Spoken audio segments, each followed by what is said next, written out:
ময়ূরীদের গ্রামের বড় বাজারটা রাত ১০টার পরেই ফাঁকা হয়ে যায়। বৃষ্টি বাদলের দিনে তো মানুষই খুঁজে পাওয়া যায় না। সন্ধ্যা শেষে রাত ৮টার দিকে বৃষ্টি থেমেছে। গ্রামের চারপাশে মাটি কাদা দিয়ে মাখামাখি অবস্থা। বাতাসে এখনো কাঁচা মাটির গন্ধ। বাজারের শেষ মাথায় একটা পুরনো রিক্সা গ্যারেজ, যেখানে সারাদিনের ক্লান্তি শেষে কয়েকটা রিক্সা সারি করে রাখা আছে। গ্যারেজের ছাউনি থেকে পানি টপটপ করে পড়ছে, আর পাশে দাঁড়িয়ে আছে এক বৃদ্ধ চৌকিদার। হাফ প্যান্ট পরে হাত পাখা নাড়ছে অলস ভঙ্গিতে। হঠাৎ দূর থেকে আসা ইঞ্জিনের গর্জনে রাতের নিস্তব্ধতা ছিন্ন হয়ে গেল। বড় ট্রাকের আওয়াজ মনে হয়। চৌকিদার মাথা তুলে তাকালো, কিন্তু কিছু বোঝার আগেই গ্যারেজের সামনে কাদামাটির রাস্তা কাঁপিয়ে ঢুকে পড়ল বিশাল দুইটা ট্রাক। হেডলাইটের আলোতে অন্ধকার ভেদ হয়ে ছিটকে পড়ল কাদা আর ধোঁয়া। ট্রাকের দরজা খুলে নামলো কালো রেইনকোট পরা দুজন লোক। তাদের মুখ ঢাকা, শুধু চোখ জ্বলজ্বল করছে হেডলাইটের আলোয়। চৌকিদার ঠোঁটে আলতো হাসি টেনে বললেন, ছোটবাবু ভেতরেই আছে, আপনারা আসেন। অন্যদিকে গ্যারেজ থেকে কিছুটা দূরে পুরনো বাঁশবাগানের আড়ালে দাঁড়িয়ে দুজন আগন্তুক নিঃশব্দে এই দৃশ্যটা দেখছিল। একজন নিচু গলায় বলল, আপনি দেখেছেন তো, ওরা আবার এসেছে। অন্যজন ঠোঁট কামড়ে ফিসফিস করে বলল, হ্যাঁ, এই রাতেই সব হবে মনে হচ্ছে। গ্যারেজটা বেশ বড়। অনায়াসে দুটো ট্রাক ভেতরে ঢুকে গেল। গাড়িতে যে তেলের ড্রাম ছিল সেটা দেখেই বোঝা যাচ্ছিল। গ্যারেজের গেট খোলা রাখায় বাইরে থেকে পুরো দৃশ্যটা স্পষ্ট দেখা যাচ্ছিল লাইটের আলোয়। এই গ্যারেজটা বড় বাজারের শেষ মাথায়। লোকজন দিনের বেলাতেই কম থাকে, আর এই বৃষ্টির দিনে রাতে একটা শিয়াল কুকুরও পাওয়া যাবে না। গ্যারেজের ভেতর থেকে ৭-৮ জন লোক বেরিয়ে গাড়ির কাছে এলো। গাড়ি থেকে এক এক করে তেলের ড্রাম নামানো হচ্ছে সাবধানে। বেশ বড় বড় ড্রাম। চারদিকে শুধু লোহার ঠোকাঠুকির শব্দ, আর সেই সাথে বৃষ্টির পরের সোদা গন্ধে ভেসে আছে গোটা বাতাস। আড়াল থেকে দাঁড়ানো দুজন আগন্তুক নিঃশব্দে তাকিয়ে আছে। তাদের মধ্যে যিনি বয়সে বড় তিনি ফিসফিস করে বললেন, তেলের ড্রাম না, ভেতরে কিছু একটা আছে। অন্যজন ভ্রুকুচকে তাকিয়ে রইল। মানে? এই গ্যারেজে তেল রাখা নিষেধ, জানেন না? আগের বার আগুন লেগেছিল এই কারণেই। তারপর থেকে ওরা অন্য জায়গায় রাখে। তাহলে এখন আবার এখানে তেল কেন? দুজনের চোখ হেডলাইটের আলোয় ঝলমল করে ওঠা সেই ড্রামগুলোর দিকে আটকে গেল। একটা ড্রাম নামানোর সময় হালকা একটা শব্দ হলো, যেন ভেতরে কিছু নড়ে উঠল। গ্যারেজের ভেতর থেকে এক গম্ভীর কণ্ঠ ভেসে এলো, সাবধানে ধর, ভেতরে কিছু নষ্ট হলে বিপদ হবে। চৌকিদার তাড়াতাড়ি দরজা বন্ধ করে দিল, তবে গেট পুরোপুরি বন্ধ করলো না। ১ ইঞ্চি ফাঁক রেখেই, যেন কেউ বাইরে থেকে দেখতে পারে না, আবার ভেতর থেকে আলো ফাঁস না হয়। হঠাৎ গ্যারেজের ভেতরে একটা তীব্র আওয়াজ হলো, যেন কিছু একটা লোহার সঙ্গে ধাক্কা খেয়েছে। তারপরই ভেতর থেকে কারো চিৎকার ভেসে এলো। এক মুহূর্তেই গ্যারেজের বাতি নিভে গেল, চারদিক নিস্তব্ধ। ২ দিন পর সকাল সকাল তাহসিনরা তৈরি হয়ে নিল। আর থাকা সম্ভব নয় এখানে। ফিরোজা বেগম অনুরোধ করলেও তাহসিন রাজি হলো না। শেষে সবার থেকে বিদায় নিয়ে রওনা হলো বাড়ির পথে। আর সাথে আছে ফাহাদ সোনা। সে তাহসিনের কোলে উঠে দিব্যি আরাম করে যাচ্ছে। পুতুল হেঁটেই যাচ্ছে মায়ের হাত ধরে। সে গাল ফুলিয়ে বারে বারে বাবার কোলের দিকে তাকাচ্ছে। ফাহাদ মাথা উঁচিয়ে দুলাভাইয়ের দিকে তাকিয়ে বলল, দুলাভাই, পানি কিনা দাও। ময়ূরী চোখ পাকিয়ে বলল, চলে এসেছি, বাড়ি গিয়ে পানি খাবি। ফাহাদ গাল ফুলিয়ে তাহসিনকে বলল, ও দুলাভাই। তাহসিন শালাকে নিয়ে সামনেই একটা মুদির দোকানে গেল। পুতুল আর ফাহাদের জন্য জুস আর চিপস কিনে আবার হাঁটা ধরল। ফাহাদ এবার গুটি গুটি পায়ে হাঁটছে তাদের সাথে। জুস খেতে গিয়ে শরীর নোংরা বানিয়ে ফেলেছে। কিছুক্ষণের মধ্যে তারা বাড়ি এসে পৌঁছালো। ড্রয়িং রুমে মানুষ নেই একটাও। চম্পা বোধ হয় কাপড় দিয়ে ফ্লোর মুছছিল। ময়ূরী বাড়িতে পা রাখতে না রাখতেই নজরে এলো এই দৃশ্য। চোয়াল যেন আপনা আপনি শক্ত হয়ে এলো। মহিলা সবসময় বড় গলার ব্লাউজ পরেন, বুকের আঁচলটা যেন বাধ্য হয়ে গায়ে জড়ানো। ময়ূরী হাত বাড়িয়ে তাহসিনের হাত আঁকড়ে ধরল। তাহসিন ঘাড় ঝুঁকিয়ে পাশে ময়ূরীর দিকে তাকায়। ময়ূরী বলে, ফাহাদের পায়ে কাদা লেগেছে, আপনি একটু কষ্ট করে বাগানের লাইন থেকে ওর পা ধুয়ে আনবেন। তাহসিন বিচ্ছু ফাহাদের পায়ের দিকে তাকিয়ে দেখলো সত্যি কাদা লেগে আছে। সে মাথা নাড়িয়ে ফাহাদকে নিয়ে বাড়ির বাইরে যেতেই ময়ূরী পুতুলকে নিয়ে বাড়ির ভেতর প্রবেশ করলো। চম্পার কাজ শেষ। সে বালতি নিয়ে পিছু ঘুরতেই ময়ূরীকে দেখে কপালে বিরক্তির একটা ভাঁজ ফেলল। পুতুল ভীতু হয়ে ময়ূরীর পেছনে গিয়ে লুকালো। ময়ূরী শক্ত গলায় বলল, বলল, আপনাকে আমি কতবার বারণ করেছি এভাবে জামা কাপড় পরবেন না বাড়িতে। আবার শুরু হইল, এই বাড়িতে আমি কি পরমু না পরমু সেইটা কি তুমি ঠিক কইরা দিবা? ময়ূরীর চোখ কটমট করছে। সে ঠান্ডা গলায় বলল, হ্যাঁ ঠিক করব, কারণ এটা আমার শ্বশুর বাড়ি আর আপনি এখানে কাজ করেন, তাই সীমারেখাটা আপনাকে বুঝতে হবে। চম্পা মুখ ভার করে বালতি নামিয়ে রাখলো। বউ, কাজ করি বইলা কি মানুষ না আমি? আমার শরীরে কাপড় আছে তাও তোমার সমস্যা?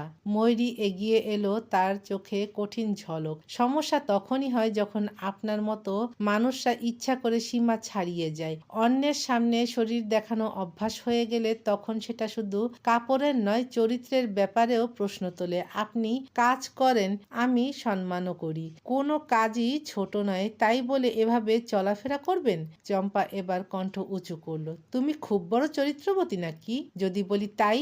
আমার সাথে তর্ক কইরো না বউ। তাহসিন ফাহাদকে কোলে নিয়ে ভেতরে প্রবেশ করতেই চম্পা তাড়াহুড়ো করে সেখান থেকে বেরিয়ে গেল। মুখটা তার রাগে লাল হয়ে উঠেছে। বালতি হাতে একটাও কথা না বলে সোজা রান্নাঘরের দিকেই চলে গেল। তাহসিন ভেতরে এসে অবাক হয়ে তাকিয়ে রইল ময়ূরীর দিকে। মেয়েটা যেন একদম বরফের মূর্তি হয়ে দাঁড়িয়ে আছে, চোখ দুটো রাগে ধিকিধিকি করছে, ঠোঁট কামড়ে চুপ করে আছে। তাহসিন নিচু গলায় জিজ্ঞেস করলো, কি হয়েছে, এভাবে দাঁড়িয়ে আছো কেন? ময়ূরী ঝাঁঝালো গলায় বলে উঠল, আমার মাথা হয়েছে তাই দাঁড়িয়ে আছি। তাহসিন ভ্রু কুঁচকালো, কণ্ঠে অবাক স্বর। মানে? ময়ূরী আর কিছু বলল না, ঠোঁট কামড়ে পুতুলের হাত ধরে সিঁড়ির দিকে এগিয়ে গেল। তার হাঁটার ভঙ্গিটা এমন যেন মাটির ওপর পা ফেলছে কিন্তু রাগের আগুনে চারপাশ পুড়িয়ে দিচ্ছে। পুতুল একবার বাবার দিকে তাকালো, তারপর মায়ের টানেই নীরবে উপরে উঠে গেল। তাহসিন দাঁড়িয়ে রইল নিচে। বাইরের জানালা দিয়ে হালকা ঠান্ডা বাতাস ঢুকছে, দূরে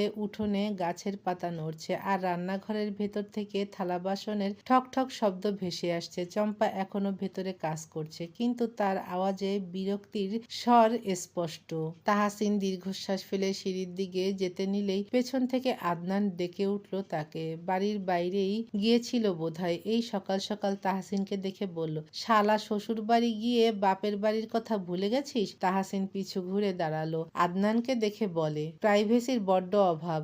আদনান ঠোঁট টিপে দুষ্টু হাসলো। বিনিময়ে তাহসিনও মাথা নাড়ল। ফাহাদ ড্যাব ড্যাব করে তাকিয়ে রইল দুজনের দিকে। আদনান বলল, ফ্রেশ হয়ে তারপর দেখা করতে। তাহসিন উপরে উঠে ঘরের ভেতর ঢুকে দেখলো পুতুল ঘরের এক কোনায় চুপটি করে দাঁড়িয়ে আছে। ময়ূরী রাগে ফোঁস করে মাথার হিজাব খুলে গায়ের বোরকা খুলল। তাহসিন হতবাক বইয়ের নতুন রূপ দেখে যেন মনে মনে সে নিজেই একটু ভয় পেল। মহিলা মানুষের কারবার বড়ই অদ্ভুত, বুঝলেও সমস্যা আবার না বুঝলেও সমস্যা। সে ঠোঁট কামড়ে ফাহাদকে নামিয়ে দিল। ফাহাদ গুটি গুটি পায়ে পুতুলের সামনে গিয়ে দাঁড়ালো। তাহসিন হালকা গলা পরিষ্কার করে এগিয়ে গেল ময়ূরীর নিকটে। পেছনে গিয়ে দাঁড়িয়ে মিনমিন করে বলল, বেগম সাহেবা, আপনি হঠাৎ এত রেগে গেলেন কেন? ময়ূরীর চোখ কটমট করে পিছনে তাকালো। তার দৃষ্টিটা এমন ছিল যেন তাকালেই আগুন ঝরে পড়বে। তাহসিন শুকনো ঢোক গিলে মাথা নিচু করলো, যেন কারো সামনে দোষী ছাত্র দাঁড়িয়ে আছে শিক্ষিকার সামনে। ময়ূরীর মুখের রং ক্রমশ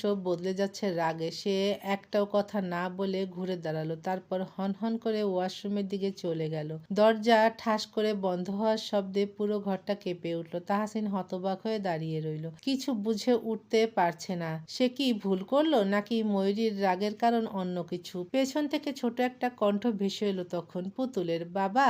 তাহসিন ঘুরে তাকালো। পুতুল কপাল কুঁচকে কৌতূহল ভরা মুখে দাঁড়িয়ে আছে, তার পাশে ফাহাদও হা করে তাকিয়ে। পুতুল নিচু গলায় বলল, বাবা, মাকে কি ভূতে ধরেছে? তাহসিন মাথা নাড়িয়ে বলল, মায়েদের মাঝে মাঝে রাগ নামের এক অদ্ভুত ভূতে ধরে, সেটা দেখা যায় না কিন্তু সবাই টের পায়। ফাহাদ কৌতূহলী হয়ে জিজ্ঞেস করলো, তাইলে কি আপারে মাইর দিবা দুলাভাই? তাহসিন হেসে ফেলল, মার নয়, ভালোবাসা দিতে হবে। দরজার কড়া নাড়ল কেউ। তাহসিন গিয়ে দরজা খুলে দিতেই অরুণিমা বেগম, রজনী বেগম, হিমি এবং নূপুর ঢুকলেন ঘরে। পুতুল দৌড়ে গিয়ে দাদির পা জড়িয়ে ধরল। অরুণিমা বেগম নাতনিকে নিয়ে বিছানায় বসলেন, মাথায় আদরে হাতও বুলিয়ে দিলেন। দাদির কথা মনে পড়ে না আপু? পুতুল মুচকি হেসে বলল, নানি বাড়ি সবাই ভালো। তুমি জানো নানি আমাকে কত গল্প শুনিয়েছে। তারপর ফাহাদকে দেখিয়ে বলল, আর ওই যে ছোট মামা, ওর সাথে আমি অনেক খেলেছি। অরুণিমা বেগম দরজার এক কোনায় ফাহাদকে চুপটি করে দাঁড়িয়ে থাকতে দেখে হেসে ফেললেন। হাতের ইশারায় কাছে আসতে বললে ফাহাদ গুটি গুটি পায়ে এগিয়ে আসে। তিনি হাত বাড়িয়ে ফাহাদকে বিছানায় উঠিয়ে পুতুলের পাশে বসায়। তোমার নাম কি সোনা? ফাহাদ পিট পিট করে তাহসিনের দিকে তাকায়। তাহসিন শালার এহেন চাহনি দেখে ঠোঁট টিপে হাসে। ওর নাম ফাহাদ আম্মা, পুতুলের মতোই ভীষণ দুষ্টু। ফাহাদ গাল ফুলালো। দুলাভাই তাকে পাজি বলেছে? কত বড় সাহস! নূপুর পাশে এসে ফাহাদের গাল টেনে দিল। টুপ করে দুই গালে ঠেসে চুমুও খেলো। বেচারা নাক কুচকে রেখেছে। নূপুর বলে, একদম তুলার মতো নরম আম্মা, আমার বিয়াই আরেকটু বড় হলে এর সাথেই বিয়েটা করতে পারতাম। ফাহাদ চোখ বড় বড় করে তাকায়, যেন সবচেয়ে আজব কথা সে শুনেছে। তুমি বিয়া করবা? নূপুর খিলখিল করে হেসে মাথা নাড়ায়। ফাহাদ বলে, আমারে? হ্যাঁ। বিয়া করতে টাকা লাগে না? লাগে। ফাহাদ তাহসিনের দিকে তাকায় আবার, শুষ্ক ঠোঁটখানা ভিজিয়ে বলে, ও দুলাবাই, টাকা দাও, আমি বিয়া করমু। অরুণিমা বেগমের মুখে মায়াময় হাসি। পাশে বসে নূপুর, হিমি আর রজনী বেগমও মুস্কি মুস্কি হাসছে ফাহাদের কাণ্ড দেখে। ফাহাদ তখন নাক ফুলিয়ে দুলাভাইয়ের দিকে তাকিয়ে বলল, ও দুলাভাই, আমারে টাকা দাও, আমি বিয়া করমু। তাহসিন গম্ভীর মুখে বলল, কারে বিয়া করবেন আপনি? ফাহাদ হাত বাড়িয়ে নূপুরকে দেখিয়ে দিল। নূপুরের হাসি চেপে রাখার চেষ্টা ব্যর্থ হলো। সে খিলখিল করে হাসতে লাগলো। অরুণিমা বেগম মজা করে বললেন, আচ্ছা নূপুর, তুই রাজি? নূপুর মুখে হাত দিয়ে ভান করলো, আমি রাজি আম্মা, এমন জামাই পেলে ভাগ্য খুলে যাবে।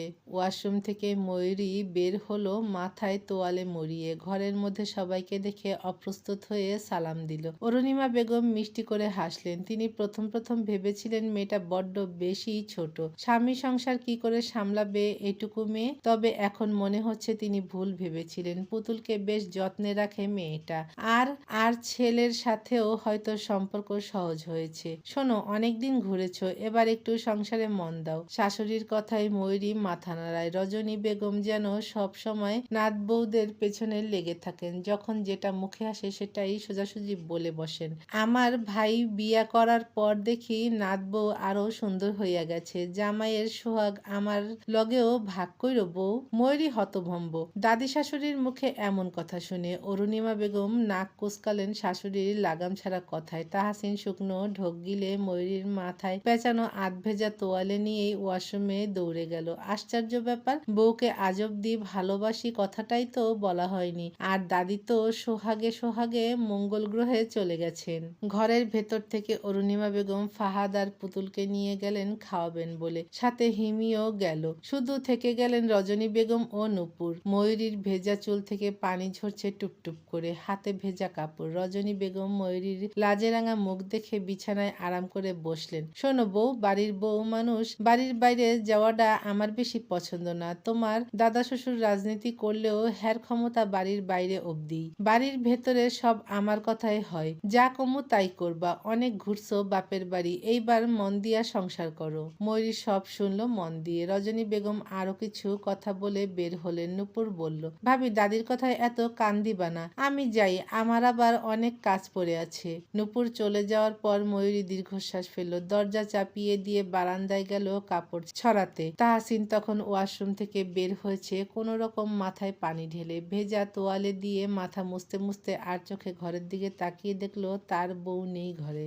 বারান্দার দিকে চোখ যেতেই এগিয়ে গেল সেদিকে। নরম আলোয় কিশোরী বধূর নতুন রূপ দেখা যাচ্ছে। লাল পাড়ের সবুজ শাড়ি গায়ে জড়িয়ে ভেজা কাপড়গুলো নেড়ে দিচ্ছে রশিতে। ভেজা চুল থেকে টুপ টুপ করে পানি ঝরছে। তাহসিন মুস্কি হাসে, ঠোঁট কামড়ে কিছুক্ষণ তাকিয়ে থেকে বলে, তোমার পিঠে রোদ নেমেছে, বৃষ্টির আলোয় মিশে, ভালোবাসার গন্ধ পাই চুলের ফোঁটায় ভিজে, ঘোমটার ফাঁক দিয়ে চোয়াল রেখা, রাঙা মুখে লাজ, তুমি আমার প্রথম প্রেম, চিরদিনের সাজ, চোখে তোমার শিশির ভরা, ঠোঁটে হাসির রেখা, এই সংসারটা স্বপ্ন লাগে তোমায় পেলে একা, মেঘে বৃষ্টি ঝরে যেমন, মনেও তেমন ঢেউ, কিশোরী বধূ তুমি আমার ভালোবাসার। তাহসিন কথা শেষ করার আগেই ময়ূরী থামিয়ে দিল তাকে। আশ্চর্য চোখে তাহসিনের দিকে তাকিয়ে রইল। তাহসিন বিরক্ত হলো ভীষণ। মাঝপথে এভাবে বিরক্ত করায়। রোমান্টিক একটা মুডে ছিল বেচারা। শালার বলদ বউ সেটাও নষ্ট করে দিল। সে দাঁত চেপে বলল,